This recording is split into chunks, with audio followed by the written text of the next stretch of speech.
Okay, we're holding Kuf Tzadik Tes. Kuf Tzadik Tes on the very bottom of the second column.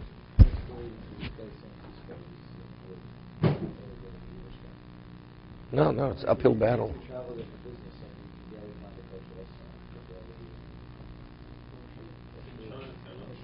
What's her name comes from there? No, Pelosi. Where does she come from? She's from San Francisco, I think. No, I'll look at the Zachid. Okay. It says, the Nasik Kemayim is Gabir. A person who studies Lishma, he's like an unceasing wellspring. V'holech uchenor she'eno posek.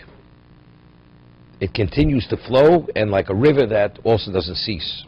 Ratzlom ki yesh lo shnei dvorim, she'omed dover, v'nosen raya l'dvorav, v'areyosem evi raya l'raya, v'chein l'olam. What does that mean?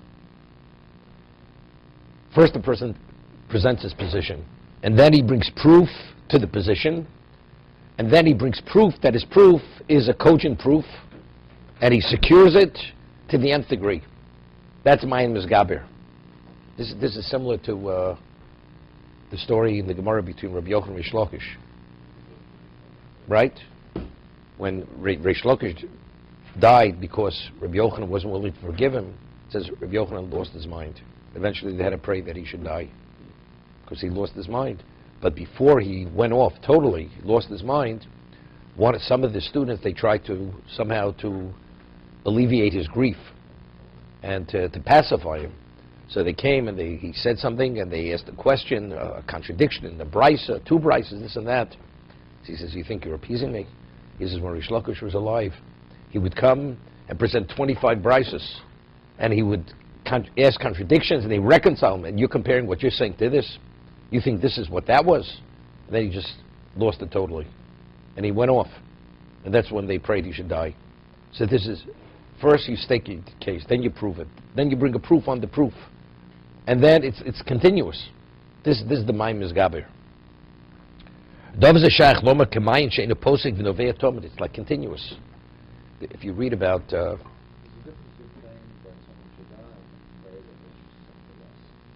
no, they prayed he should die. There was no point in his existence. He lost his mind. He went like insane. He went insane from it. It wasn't pain. He went insane. From the grief, he lost his mind. Well, they decided.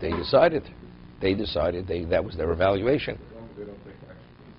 They left it up to Hashem. Look, no, they chas v'sholom. Under no circumstance he would take a life.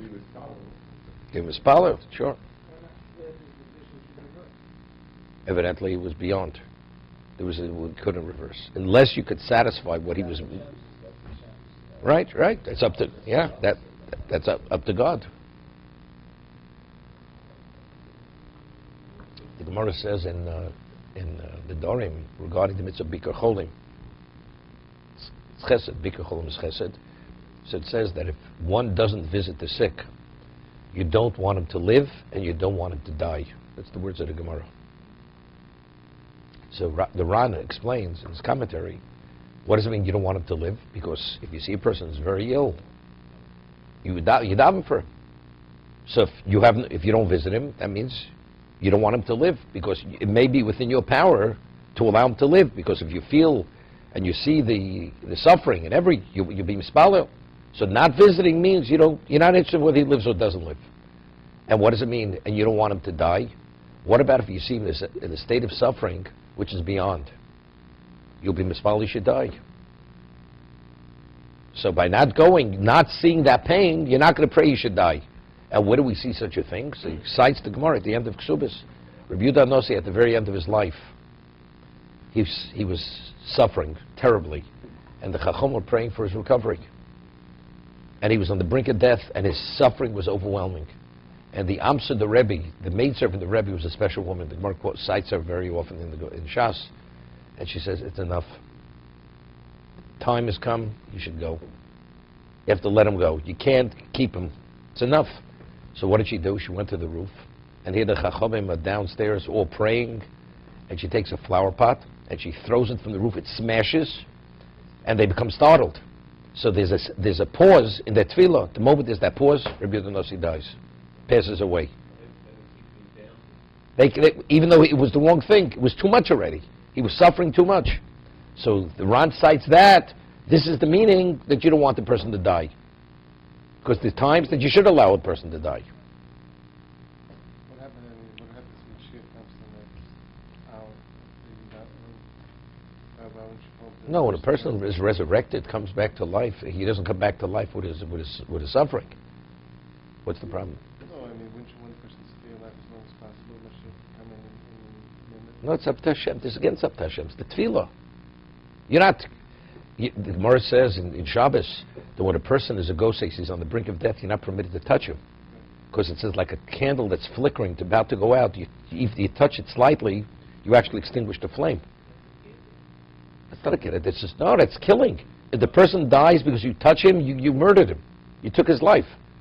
You're not permitted to touch a person or to close his eyes or anything which may affect him to the slightest degree, because you never know what will cause him to die at the end of a person's life, when the person's on the brink of death. Right? I mean, they don't know of this in hospitals. There's a story. There was a famous story. This is a person who became Baal Tshuva. The story goes back about 40 years ago. There was a doctor in Toronto, not a religious doctor, Jew, and he pulled the plug on a Jew. Pulled the plug. And the person he pulled the plug on came back to him in a dream. And he said that I had 18 seconds more to live before he pulled the plug. And because you pulled the plug on me, I have to come back as a Gilgul to live those 18 seconds in this existence. And therefore, I will not forgive you for this. Just telling you the story. This person became a Baal Tshuva because of this story.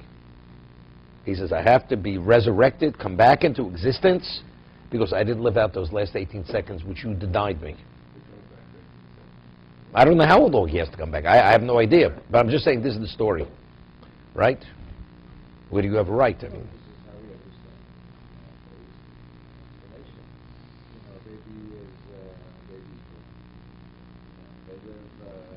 not very long. 100%.